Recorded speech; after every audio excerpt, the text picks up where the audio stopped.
Hello everyone, my name is Dia Lela Tulusna, student ID number C1N024101110 from class Agroekoteknologi C. In this video, I will present a topic entitled Environmental Factor and Microbial Control. So, let's get started. Jadi yang pertama itu ada peran faktor lingkungan terhadap pertumbuhan mikroba. Jadi peran-perannya itu yang pertama, mikroba itu hidup dan berkembang biak dipengaruhi oleh kondisi lingkungan sekitarnya. Yang kedua, setiap jenis mikroba memiliki batas toleransi lingkungan yang berbeda. Nah yang ketiga itu perubahan suhu, pH, kelembapan, dan oksigen, cahaya dapat mempercepat atau menghambat pertumbuhan. Nah dengan memahami hal ini, kita dapat mengendalikan mikroba sesuai kebutuhan kita. Baik, setelah peran faktor lingkungan yang mempengaruhi mikroba, selanjutnya ada faktor lingkungan yang mempengaruhi mikroba. Nah, seperti yang sudah saya sebutkan tadi, yang pertama itu ada suhu. Suhu itu merupakan faktor yang sangat berpengaruh terhadap pertumbuhan mikroba, karena mempengaruhi aktivitas enzim di dalam sel. Berdasarkan suhu optimumnya, mikroba itu dibagi menjadi 3. Yang pertama ada psikrofil.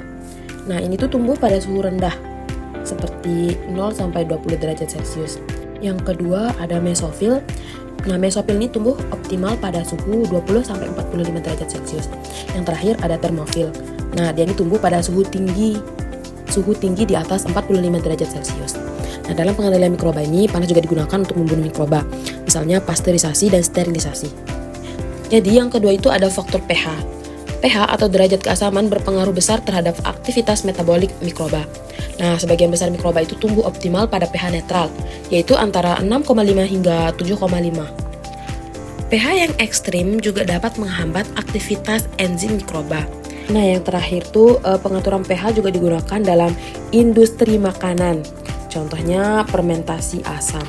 Selanjutnya, yang ketiga itu ada kelembapan dan cahaya. Nah, kelembapan itu merupakan faktor penting karena sebagian besar mikroba memerlukan air untuk bertahan hidup. Kelembapan tinggi juga mendukung pertumbuhan jamur dan bakteri.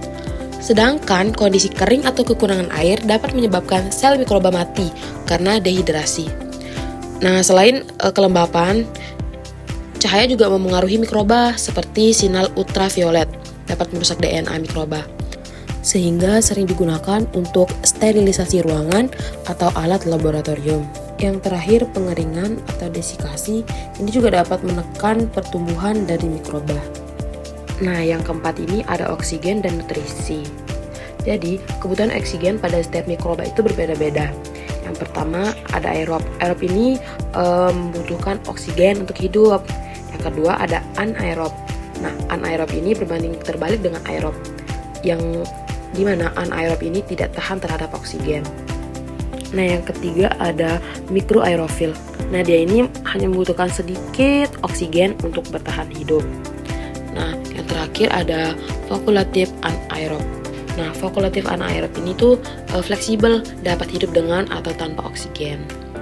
Nah, pengatur kadar oksigennya juga digunakan dalam berbagai proses seperti fermentasi dan penyimpangan bahan pangan. Nah, selain oksigen, mikroba juga memerlukan nutrisi untuk tumbuh dan berkembang. Nutrisi yang penting dibutuhkan meliputi karbon, nitrogen, fosfor, sulfur, dan mineral lainnya. Apabila nutrisi cukup, mikroba tumbuh cepat, tetapi jika terbatas, pertumbuhannya akan terhambat. Nah, yang kelima ini ada pengendalian mikroba. Nah, untuk mengendalikan mikroba digunakan 3 metode utama. Yang pertama itu fisik, yang meliputi panas, radiasi, filtrasi. Yang kedua kimia, yang meliputi disinfektan dan antiseptik. Nah, yang ketiga ada biologis. Nah, biologis ini meliputi penggunaan mikroba antagonis. Nah, yang terakhir nih ada contoh-contoh aplikasi pengendalian mikroba. Yang pertama pada panas itu untuk sterilisasi alat di laboratorium. Nah, radiasi UV itu untuk sterilisasi ruangan dan permukaannya. Yang ketiga disinfektan itu untuk alkohol, klorin, dan fenol. Nah, yang terakhir antibiotik.